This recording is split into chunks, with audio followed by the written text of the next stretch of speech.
به همه اون نفرانی که عین زمان با شبکه بهارستان هستند. اینک باز در این وقت و ساعت منظور شماست برنامه نوبتی اختران آزمون جمهوری فروغ سپیدانوی کتاب است که طریق تلویزیون بهارستان پیشکشتان می‌گردانیم. در هر برنامه کوشش میکنیم تا برآمد بهترین اشتراکچیان و غالبان آزمون جمهوری فروغ سپیدانوی کتاب است را در سال 2022 منظورتان گردانیم و این برنامه نیز خیلی جالب خواهد بود.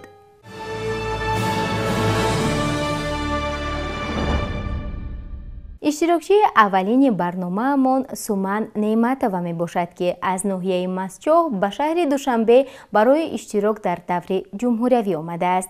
وی برآمدی خیلی خوب داشت و باید قید نمود که از همه مهمش سومن به خود باوری کامل داشت و شاید محض از همین جهت توانست تا او را کامیاب گرداند. شاهنشاه خسروان امام علی رحمان حمایت وستمانه وفتا و تاجیکانه سروری و دل هستی به خلق خود دل بستی راحت بود مشکل گذر از عهد خود نگشتی جنگ تحمیلی بود خودکشی ملی بود نیرنگ دشمنان بود سوختاری منزلی بود دشمن از زهری پا گشت از گناهش گذشتی پرچمی صلح در دستت پیشوای ملت گشتی صلح و صلاح برقرار گل گل شکفته دیار در زبانی خلقمان وحدت ملی شیار تاجیکستان را ببین جنت روی زمین سراسر گل کرده است باغ و دهها دلنشین مهمان عالی قدری با تاجیکان سروری شهرتت عالم گرفت عالی مقام رهبری بخارا آغوش گشاد از تشریفش گشته شد خوش آمدی تاجی سر خاک را گیری شب زر. روبینزون کروزو رو خوندی؟ بله خوندم. از همه لحظه‌ای که برای تو بسیار دهشت انگیز بود اگر آدم شبانه خواند کمتر میترسد کدام لحظه هست؟ همان لحظه که او در کشتی نشسته بود و طوفان خیلی و شدید او وقتی که به شکار برآمده بود در راه پای پای آدم دید او فکر کرد که یک آدم است ولی با پای خود دید که پای آن و همان شخص از پای خود کلانتر است. یعنی او فهمید که وحشیان در همان جزیره می آیند.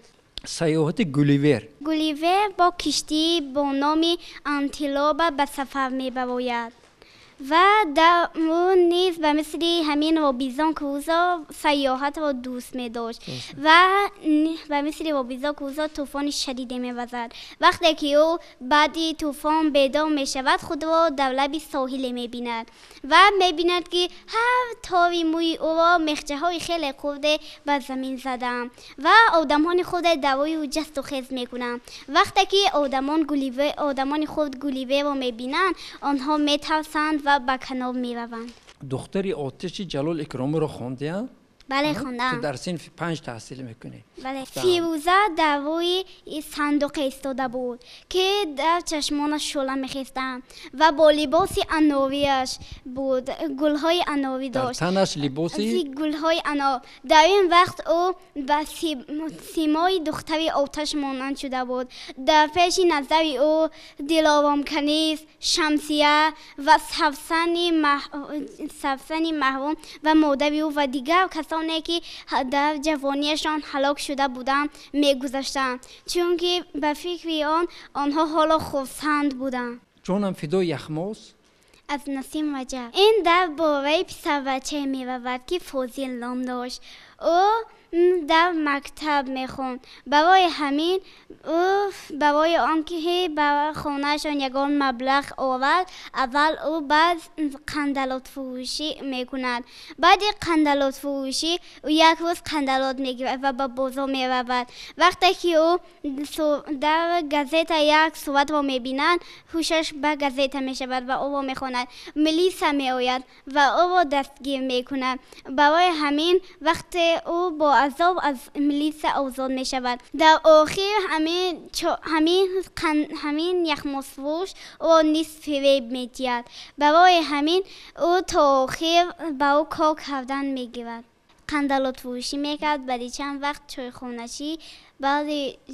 چای خانچی و یخماس فروشی می کرد. خود سومن میگوید که زیاده از 3000 مصرع شعری، 50 چیستان، 50 افسانه، 50 حکایه و 50 ضرب المثل و مقال‌ها را از یاد نموده است و باید قید نمود که نوابسته به آن که شخص هر یکی این ضرب المثل و چیستان و دیگر نوع‌های شعری را از یاد می‌داند میتواند تا در نزد اعضای حکمان عموما خود را گم نماید و این از سبب هیجان می‌شود. ولی باید گوییم که سومن این هیجان را در وجود خود عموما نگاه نمی‌داشت و بیاید برآمد او را تماشا می‌کنیم. повести одинаи устод Садриддин Айнӣ.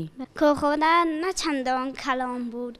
آدما و چرخی کلان نمی ایستاد که به دوانی آن پخته و میانداختند و آن چرخهای دیگر داشت. وقتی که چرخها به حرکت می درآمدند یک چوبی درازی در بین ایستاده بود و پخته را از بین تازه می کرد و شرایط آنجا خیلی بد بود.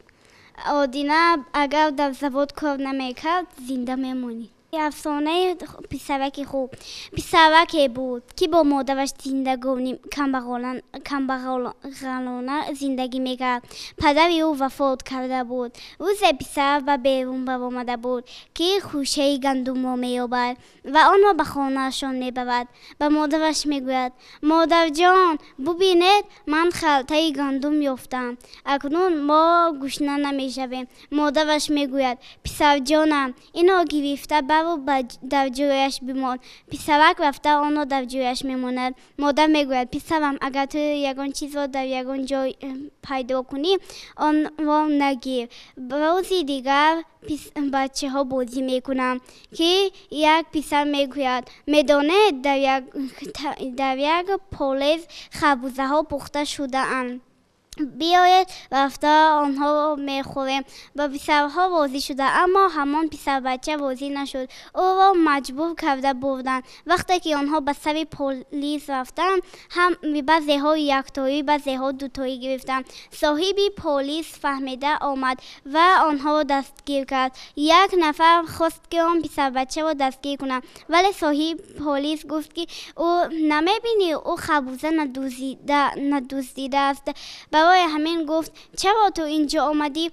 آن پسر گفت من نمیخواستم آمدن مرا مجبور کرده آوردن. شعر از یوسف جان احمدزاده. نقص است آفتاب. نقص است آفتاب یا نقص آداب. هم نقص آفتاب هم نقص آداب. بهر لاله ها آفتاب بهتر است. بهر بچه ها آداب بهتر است. رخسار عالم از آفتاب گرم. رخسار آدم از آداب گرم. عالم را داریم آفتابش باشد. آدم را داریم آدابش باشد. مادر به نورش گرچه این خورشیدی خاور فرا گیرد جهان و سراسر.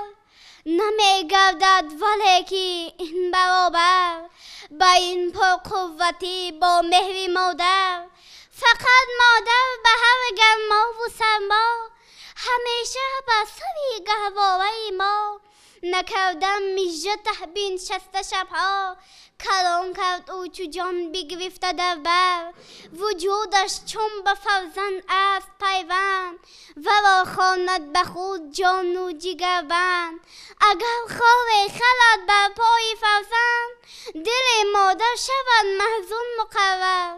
برای فکر و یاد پر امیدش برای حرمت موی سفیدش به جان هم خدمت و حرمت کندش. نباشد تا که چشمش هیچگه تر. بی جان من مهربان من دلم تش نماند سانی گوش نماند. با دیگ علف کن آشی پلف کن. دستم شسته یک جا نشسته گرفته قاشق نکرده توک توک. من آش میخورم ثانی وقت باز به جنگ و آواز بازی میکنم دو رو بایی خونیم. خوش باش که غصه به کوان خواهد بود بر چرخ که رانی اختران خواهد بود خشته که زی قولبی تو خواهند زدن ایوانی سراوی دیگران خواهد بود از سراوی ازل رو نه تو دانی و نه من وین حرف معما نه تو خانی و نه من هست از پسی پرده گفتگوی من و تو چون پرده برافتد نه تو مانی و نه من از این مرادعلی صابر شعر خون. ای مادری جان تو که وفاداری منی در روی زمین یگانه غمخواری منی یک لحظه نمیبرم تو را از یادم در جان و دل و خاطر پنداری منی یک تا از غفارعلی سفر چون آینه پاک و با صفایی راغو بیماری جمله و دوایی راغون تا گنبد دل ستاره باران باشد چون چرخ فلک ستاره زاری واغون. شعر از استاد جورا هاشمی است. چمچوق چی میگوید؟ چمچوق چی میگوید؟ میدانی چی میگوید؟ در مکتبی چمچوقا من الو چی میگوید؟ مرگ سودخور رو هم خونده ده؟ بله. رحیم قند کی بوده است؟ رحیم قند گفته نامی او رحیم می باشد. او با قند و همین شکلات قند می فروشد برای همین رحیم قند میگوید. بای بچه نزدی همین صدرالدین عینی می گوید و میگوید من میخواهم به تو یک سیر بگویم بیا با من به یک جا میروی. او میگوید چقدر سیر؟ من از قویسمت 1000 تنگه قرضدار شدم. بیا من یک خدمتگار داشتم که آن بیمار شده است برای همین میخواهم با تو روم. چیستم عجایب لعبت خوشکار باشد نه آن را خواب و نه بیدار باشد گل داغم که آن بخار باشد نه در دشت و نه در کوهسار باشد.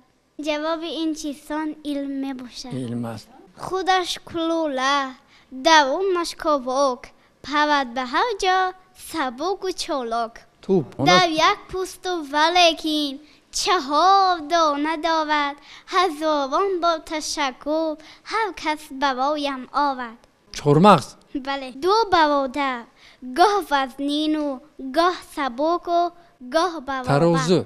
بله ترازو. مادر به پسرش میگوید پسر جانم اگر تو در اتومبیل نشسته باشی از تو کلان سالها جای نداشته باشم تو با آنها جای بده. روزی پسر به نزد مادرش میرود و میگوید مادر جان من در یک زنک جای دادم ولی اون ننشست. مادر میگوید چی خیلی ننشست؟ پسر خنده کرده میگوید مادر جان آخه من در بغل پدرم نشسته بودم. روزی در درس صنعت و مهنت من خواهش کرد که رسمی که نقلیاتی در بیرون ایستاده است و تصویر کنم. الولک آنها تصویر نکرد. معلمه گفت الولک چرا آنها تصویر نکردی؟ الولک گفت معلمه یکی از چرخهای آن و خاک‌آلود می باشند. اگر من آن رو تصویر می کردم رسمم خاک‌آلود می شد. 20 دارم 20 20 دارم 20 20 دارم 20 20 دارم 20 20 دارم 20 20 دارم 20 20 دارم 20 20 دارم 20 غنی قلدوک و قلون غنی قلدوک و قلون غنی قلدوک و قلون غنی قلدوک و قلون ساعت تقطی گنجش چیزی ساعت تقطی گنجش جیغ.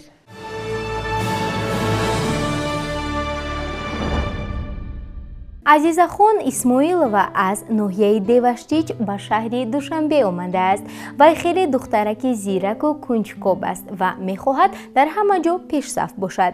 шояд маҳз ана ҳамин ҷиҳати хислати ӯ тавонист то ӯро назар ба дигар иштирокчиён ва хусусан ҳамсолонаш пешсаф намояд, зеро на ҳар кас имкон дорад то ба даври ҷумҳуриявӣ омада расад. ва бояд гуфт ки баромади азиза хун бад набуд, ҳарчанд ба якчанд саволҳо натавонист ҷавоб гардонад, вале ба ҳар ҳол нисбат ба якчанд иштирокчиёни дигар хеле пешсаф буд. хуб биёед мо низ тамошо мекунем. буд набуд як мӯча як бодирӯзи ӯй аз худ бисёр чормағзи калонро бардошта мерафт. аз роҳи ӯ як занбӯре гузашта истоду ӯро дид. زنبور از مرچه کمی پیش رفت و به خود فکر کرد این مرچه از من بسیار با قوت بوده است. من باید از این زورتر باشم، با قوتتر باشم. من حاضر زور خود را به این مرچه یک نشان میدهم. گفت و از راه خود کمی عقیب گشت، به نزد مرچه یک آمد و گفت ای مرچه سلام. گفت مرچه یک بسیار از بس که بسیار مانده شده بود خسته حالانه گفت سلام. زنبور به مرچه نگاه کرده گفت برای چی اینقدر از خود کلان را برداشت رفته استاده ای؟ بیا من این را برداشته روم. مرچه به او نگاه کرده گفت ای از راهی خود برگرد، به من کاردار نشو. تو در فکر هستی روزی به من چی گفتی؟ گفته بودی که من در تارتنک در مانده بودم. تو در آن وقت آمدی و به نزد من گفتی ای مرچه عقیب گرد، به نزد خود نگرد گفتی و رفتی. گفتو مرچه اینا گفتو باز راه خود را دوام داد. کمی آنها رفتند و زنبور نگو به تارتنک در ماند. بعد مرچه به زنبور گفت انا زنبور دیدی که تو چی خیل به اینجا درماندی؟ گفت و خندیده راهش را دوام داد. من بلبلکی سرگشته در کوه و تر پشته، از برای این درکی بدقر. پدر خور و زورم کرد، بی سبب و زورم کرد. من خستم و رنجیدم، سوی کوسر دویدم. گرگکی مرا خورده، خواهرکی دل سوزم. استخوان‌های مرا چیده، در شاخ چنار آویزان کرده. شعری باقی رحیم‌زاده است که مضمونش هیچ گاه کهنه نمی‌شود و اگر هر روز ما اون را خونیم گویا که برای همین روز دوشنبه سراییده است. کدام است؟ عجب شهری دلارایی دوشنبه، خیالم زیب دنیایی دوشنبه.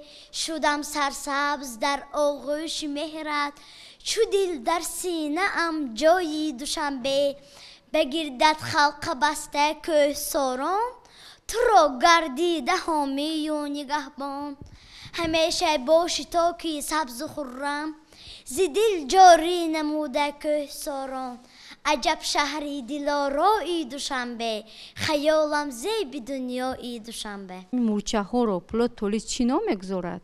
یک، کلانک، پدر، بابا، باز یک تا دیگر بود جوره مایده یک پرخور می باشد. پرخور، بله. بسیار مایده بودند. آنها رو آدمان به زور می بینند. خصلتی داشتند که چیزی می بینند یا خوراک رو می یابند، می روند و با پشت خود بار کرده به خانه می آورند. پرخور گوشتین می گرفت و از خود 10 برابر چهارمغز رو می برداشت. بعد به یک بالگی می رفت که آنجا بسیار بلند بود. در آنجا خسته می شود. ناگاه چهارمغز به بالای او می افتاد. مرچه یک بسیار داد و وای میکند. مایده یک پدرش آواز او رو میشنود و دویده به نزدش می آید، به او یاری میدهد. چند وقت میگذشت که مرچه به خود می آید، میبیند که در نزدش بابایش، بیبیش، پدرش، مادرش و دادرش ایستاده است. بعد پدرش میگوید که مرچه که وای از خود بسیار برداشته، ما رو دعوت میکردی همه میبرداشتیم. بگوی بود که ما هم رویم از آنجا چهارمغز بگیریم. میگفت. از استاد صدرالدین عینی چی خوندید؟ شعر ازیاد کردم و حکایه خوندم. کدام حکایه ها؟ جان نادان در عذاب و سیفالدین و سعید. روز معلم شاگردانش را میگیرد. آنها همراهی شاگردان و معلم به راه میروند. سیرگشت راه کرده میستند که 2 سگ را میبینند. آنها با هم جنگ داشتند. بعد معلم به خواننده ها نگاه کرده میگوید برای چی این 2 سگان جنگ داشتند؟ میگوید. یکی از خوانندگان میگوید که اگر آنها کاری خطا را نمیکردند این خیلی جنگ نمیشد. میگفت. دیگری از خواننده ها میگفت که یکی فکر جنگ کردن نمیداشت این خیلی جنگ نمیشد. میگفتند خواننده ها. بعد معلم به شاگردانش گفت انا دیدید این 2 سگان بد بودند، شما هم مثل سگ نشوید. مثل سگ جنگ نکنید. چی طوری که میدونیم یکی از شرط‌های اساسی آزمون این آزادانه نقل کردن حکایه و افسانه ها می باشد. بعضی از اشتراکیان مهارت خوبی قرائت شعر را دارند ولی هنگام نقل کردن افسانه و حکایه ها خود را گم می نمایند. ولی عزیزه خان باشد با سبک و اسلوب خاصه و با لحن شیرینش توانست دل همگان را تسخیر نماید زیرا او افسانه و حکایه ها را خیلی فهم و نقل می کند. خب بیایید ما نیز از این جریان برخوردار می گردیم. او برچه ای مستی من بیا دوان دکور جوو علف با دستی من بیا و خور کمور نه آیی میدی هم بگو کی میخورد فشار اگر با آب تشنه ای به جای تا پرت و پر شکمچه اتکسر شد برقص او گسور بکشت و گل دهن زنیم بزرگ برید شطور شنیدم اون کی میزنم بخیمچه ها تا سر از یوسف جان احمدزاده مرچک دانه یافت. مرچک دانه یافت دانه ای دلانه یافت شاد شد و خانه برد دانه سری شانه بود مادر انا دانه گفت دانه ای دلانه گفت چهره ای مادر شکفت گرم بی بسید و گفت شکر کلانک شدی دانه کشانک شدی. چوجه ها شریکی است؟ عبید رجب میخونی؟ بله. کبک از سری جبرک از سحر چوجه ها رو میکوبد تو بگهی کوبتم چیزی را نمیابد چوجه ها رنگی زمین چوجه ها رنگی آبند زیر بوته رو ببین چوجه ها همه خوبند از سی برگه و حلبه تگی پا قولین دارد از یونچقه و قوقو تگی با بالین دارد چوجه ها به ترتیب نه چوجه ها خونه می بردارند چوجه ها به صاحب نه چوجه ها صاحب دارند چوجه برگ از سحر چوجه ها رو می کوبد تا بگهی کوبتم چیزی رو نمی یابد. مرا سحر کی خیزاند مادرم کی سوی آبی جو خوند مادرم کی کرته هم بپیشاند مادرم کی چای گرم نشاند مادرم کی مایده بفت مویم مادرم کی گل به دستی من داد مادرم کی مکتبم فرستاد مادرم مرا کی گفت قابل مادرم کیست به من جان و دل مادرم. شادی تنبل از مکتب اومد تبسم در لب اومد گفتا که شاد و خندان تعطیل سر شد مادر جان. یک پند از عبدالقاسم فردوسی میگه توانا بود ترک دانا بود زیدانش دلی پر برنا بود روبای زیرک و گرگ نادان آوردید کنی؟ این حکایه از بهارستان جامعه منصوب می باشد. روزه رباه با گرگ در باغ می درآیند رباه زیرک بود حالی بیرون رفتن و فکر میکرد اما گرگ بسیار میخورد باغبان دید که در باغش رباه با گرگ انگورها را خورده سادند بعد با چه دسته به نزد آنها میدود رباه باریک میان زود از سراخی میگذرند گرگی شکم کلان باشد در میانه سراخی در میماند چپان با چپ دستش باغبان با چپ دستش بسیار او را سرزنش میکند. استقلال بود. شعری کی؟ شعری مرادلی صابر می باشد. ما دست داده با هم جهد و جدل نمودیم 100 ساله مشکلی را اهلانه حل نمودیم از قلب کوه سنگین این نقب شد کشاده با غیرتی زیاده با قدرتی اراده ره باز بر جنوب است ره باز بر شمال است دیگر کشاده راه در 4 فصل ساخت است. خوشنواز خشدا و دونگ و دنگه چکچا و چونگ و چنگه یک مشق دل نوازه آهنگ شوخ و شنگه یا نوای باران آرند ارنگ یا با سبزه ها رو خوش یافت در ریلنگه یا چنگ می نوازد چنگه شوخ چنگه. روزی پسرک از پدرش پرسید پدر جان اسب سنگین خیلی اثر است.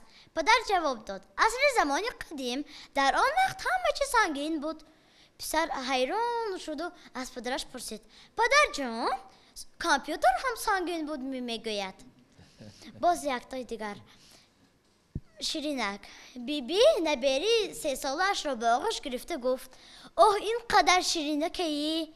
بعد نبره به بیبیش گفت های بیبی جان نمکک یک پیاله قنچای خورده بودم. پشه روز معلم از خوانندگان پرسید به خوانندگان گفت همین قدر خاموش شنید که پر زدن پشه را شنیده شود. بعد یکی خاموشی بود. یکی از خواننده ها اعظم خسته گفت معلمه این پشه در کجاست؟ باز یکی بابای برفین روز معلم در آخر دست همه خواننده ها میپرسید که کی در آینده چی شده میخواست. یکی از آخری پرته نشست. معلم از آن پرسید تو در آینده چی شده میخواهی؟ اون خواننده گفت من در آینده بابای برفی شدن میخواهم. گفت معلم در حیرت ماند و گفت برای چی؟ برای که بابای برفی 365 روز دم میگیرد و 1 روز کار میکند. میگیرد اهل دنیا هرگاه برند چلتا او پیاز از کوه بلند از موزه پست رو یک تا کمان نازنین از آسمان تا بر زمین تیر و کمان به آسمان هفتم در یک زم پریدم. فکر 1000 سوزن دارد و یک تا قرض نمیدهد. خورپشتک خودش در زمین آوازش در فضا حرفا با 6 حرف در گراندم با 3 حرف خاموش کردم. شم 1 حرف و 2 رقم حرفی یو تمام عمر تنها می ایستد سری 1 پا. درخت 3 پای دارد بابایم 1 پایش راهنمایش سنجیده ره میبرد 2 پای رو از قفایش. جواب این چیستان آسان می باشد. اکم اندک انگچید اکم اندک انگچید اکم اندک انگچید اکم اندک انگچید اکم اندک انگچید. دو بدر لبلبو بین داشته است کدو دو بدر لبلبو بین داشته است کدو دو بدر لبلبو بین داشته است کدو. ما به افتخار تو عزیز خان کفکوبی میکنیم.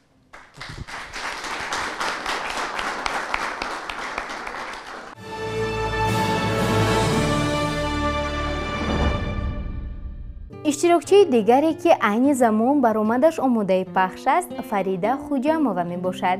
او از ناحیه عینی امکان پیدا نمود تا به شهر دوشنبه برای اشتراک در دوره جمهوری آید.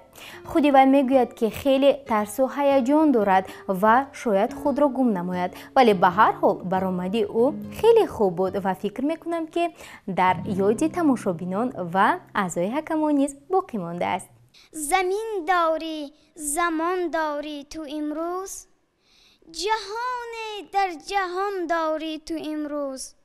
سرودی تو به کنج دل نهان نیست، چو پرواز عقابان به نشان نیست. در این ایام موکی نازنینم، تو را در صبح خورشیدی ببینم. در این روزی تو من آینده یابم، شوم هم پا و همراهت شتابم. چو مادر تو بزرگ و پایداری، که اول داری و آخر نداری. بود نبود کاروان بود. آنها از نزد صحرای می گذشتند که آنها شتربار وزنی داشتند. شتر و خر در بین آنها خود را آهسته آهسته یک بلا کرده خود را از کاروانیان قفا گرفتند و زود به یک صحرای کلان یعنی به مرغزار رفتند. انا اکنون در اینجا خیلی خوب زندگانی میکنیم، خوب میچریم، خوب میچرایم گفته خرسند شدند هر دوی آنها. ولی شتر سخت خواطر بود که روز جوره اش خر از آنجا هنگاس میزند و آنها به دستی باز به دستی کاروانیان میافتند. وی بنابراین از خر خواهش کرد که آنقدر آوازش را بلند نبردارد. خر هم کوشش کرد و چند روز سرود نخواند. روز خر هنگام خواب شیرین رفتن ناگهان گویا خود را به نادانی زده باشد زود خسته هنگاه زد که همان زمان کاروانیان این از پیش همان کوه میگذشتند صدای خر را شنیده زود به آنجا رفتند دیدند که یک خر و شتوری فربه در آنجا هستند آنها را زود گرفته به کاروانیان خود همراه کردند با شتور با هر دوی آنها بسیار بارهای وزنین را بار کردند خر تا رفت مانده میشد شتور به زور طاقت میکرد خر باشد خود را زود به بیماری زده غلطید هرچند او را میبرداشتند پاهایش میلغزیدند و میغلطیدند آنها خواستند که او را خر را در اینجا پرتافته با شتور روند ولی دیدند که خر فربه و خوشروی است دیلشان نشد که پرتویند بعد آنها بار شتور را خالی کردند و به بالای شتور خر را بار کردند شتور تا نیمه ره بر از دیگری که رسید به جورهش گفت جوره هست سرود خوب خواندیده حالا هم سرودت به گوشم صدا داده ایستاده است دلم میخواست که رقص کند اما کاروانیان آمده زود ما را دستگیر کردند من میخواهم حالا هم سرودت که در گوشم صدا داده ایستاده است یک رقص زیبا کنم نه جوره جان تو چی ها گفته ایستاده ای اگر تو حاضر رقص کنی من در اینجا غلطیده به قلعه جری میافتم این از روی انصاف نیست گفت خر نه جوره من دیگر طاقت کردن نمیتوانم شما از گلستان سعدی شیروزی نیز حکایه ها خونده اید همین حکایه هست در اینجا درباره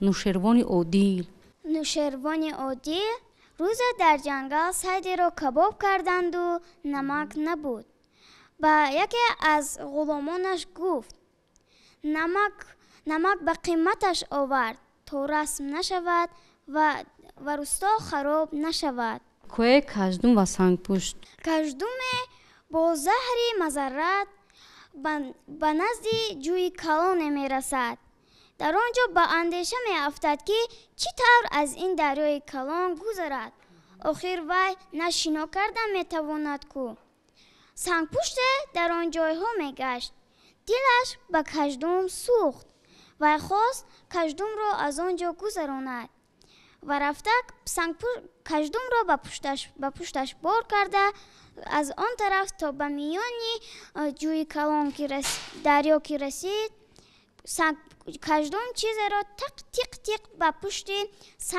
پشت سنگ سنگپوشت زد سنگپوشت پرسید این صدای چیست؟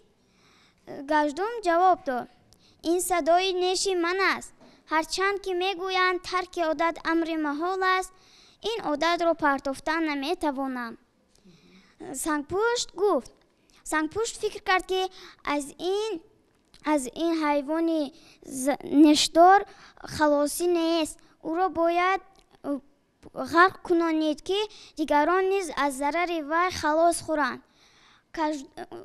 سنگپوشت یک به آب فرو رفته سرش را برآورد که کژدم را آب دریا برد شعر از معلمه محبوبه نعمتزاده نغمه کنم می رود آبک جوی بار سیله گنجشکه کن در شاخ چنار با سحر شکوفان چهره خورشید مخچه خود وانمود نوده گل بید جفت پرستو رسید خوانده ترانه گشت سرودی بهار خانه به خانه بود نبود در یک دریای 3 ماهی زندگی میکردند یکی سبز دیگر نارنجی و دیگر سرخ ماهی سرخ کم عقل بود ماهی نارنجی کم عقل داشت و ماهی سبز از همه با عقل تر بود روز 2 ماهیگیر آمده خواستند ماهی ها را گیرند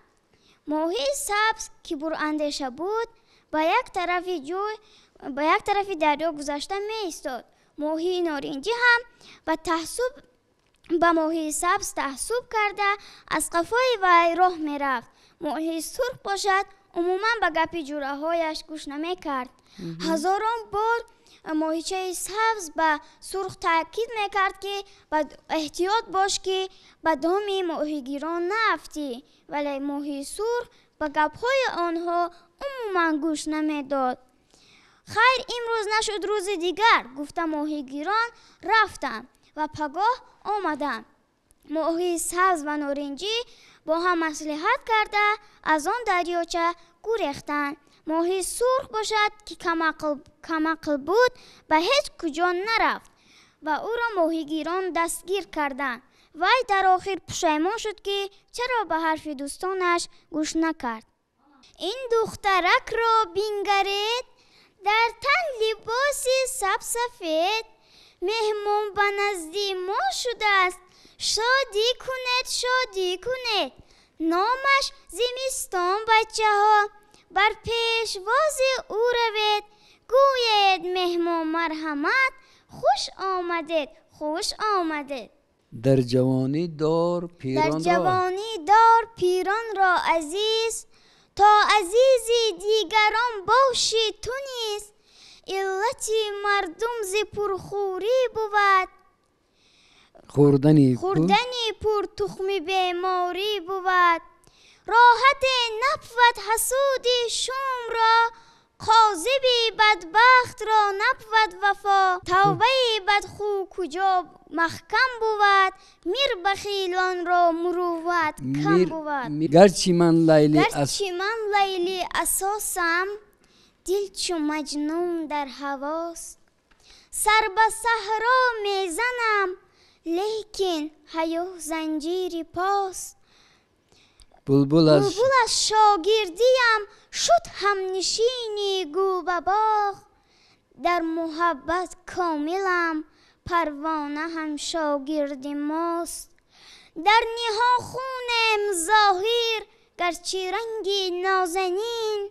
رنگی من در من نهان، چون رنگ سرخ اندر حیناست.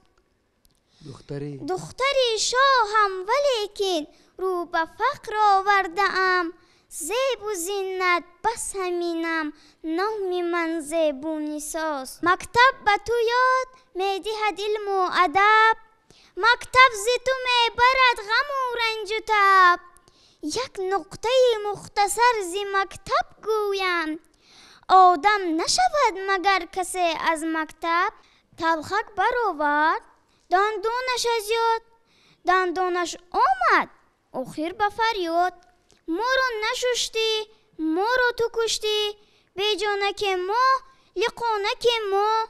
چون بیل کهنه ما زنگ بستیم، از هم سخنها شرمنده هستیم.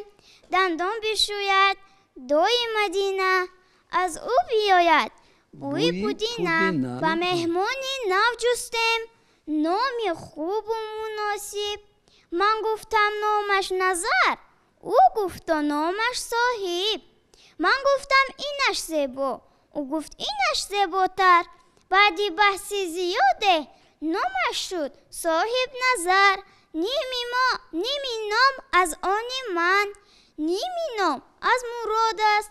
کسی نداند توها، نامش را کی نهاد است. شعر از استاد آزاد امینزاده. اکای علا اکای بالا، از طاق بالا صابونی ما را. دزدیده رفتی، پریده رفتی، اکادوم دراز من با تو اراز. صابون را بیار با جایش گذار، رویم را شویم مویم را شویم. آزاده شوم به مکتب روم. حرفی که ما میخونیم، حرفی که ما میدانیم، همیشه آرد به یاد یک نشانه از حیات. حرفی آ مثل کلچه، حرفی ب رنگ دلچه، حرفی و مثل عینک، حرفی ژ چون تورتنک، حرفی ش مثل شانه، حرفی س چون دستپانه. اگر حرف ها رو دانیم، همه دنیا رو دانیم. ضرب المثل.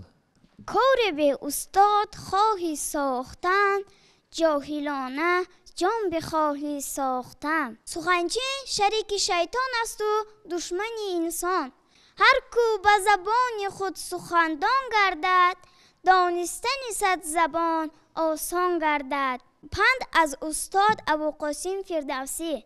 همان دوستی با کسی کن بلند که باشد به سختی تو را یارمند.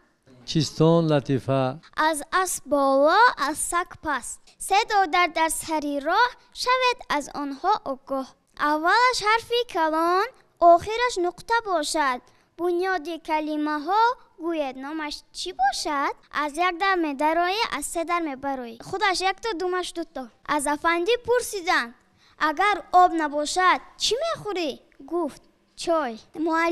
معلم از طلبه پرسید موضوع وظیفه خانگی را گپ زن. طلبه گپ نمیزنم. معلم چرا؟ خودتان دیروز نگفته بودید که دهانی پوشیده 100 طلا طبقچه پوری جزه جیزو بیزو با مزه. طبقچه پوری جزه جیزو بیزو با مزه. طبقچه پوری جزه جیزو بیزو با مزه. چمچق چرقاسی در دره الماسی. چمچق چرقاسی در دره الماسی. چمچق چرقاسی در دره الماسی. تشکر میگوییم.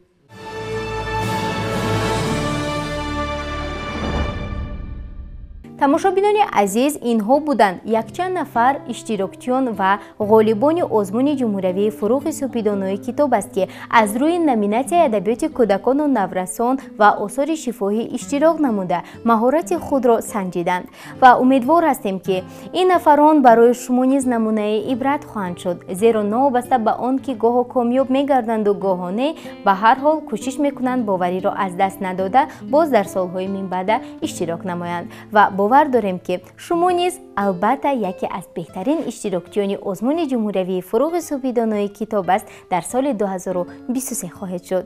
То дидор, хайр.